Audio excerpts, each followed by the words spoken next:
मटियारी में सिंधियाना news network के reporter Ashraf Shah मूजिब Sindh press club पलीजाणी में सोशल वेलफेयर एक्शन कमेटी पलीजाणी पारा पलीजाणी में एक रैली जो एहतमाम किया वो, जैंजी अगवानी सिंधी अदबी संगत ज़िले मटिया के राब्ता सेक्रेटरी सैयद इमदाद अली शाह, पीपल्स पार्टी के अगवान अब्दुल जब्बार ज़रदारी और सोशल एक्शन के सदर सैयद इरशाद अली शाह बुखारी कई, जैमें मेहमान ख़ास सिंधी बोली जो नामियारो शायर उदा सोलंगी हो, जैसे त एज़ाज़ी मेहमान में सेठ नारायण दास, हाजन पिंजारो, सोहरा बाटी, सैयद अशरफ शाह, एतजाज़ हुसैन ज़रदारी, साईं अमीर अली शाह बुखारी और शाहरुख खान बाटी हुआ।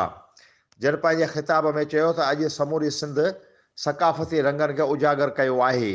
अजरक ऐं टोपी जो ॾींहुं क़ौमी ईद जो ॾींहुं आहे ऐं सिंध धरतीअ सां वफ़ा जो ॾींहुं आहे। हर एक सिंधी ख़ुशि आहे, पंहिंजा दर्द सिंध धरतीअ मथां क़ुर्बान करे छॾिया आहिनि। सकाफ़त जो ॾियारो मल्हाइणु ज़िंदह क़ौमुनि जो शान ऐं मान आहे। हिन रैलीअ में सियासी समाजी ऐं सहाफ़िन वॾे अंग में शिरकत कई।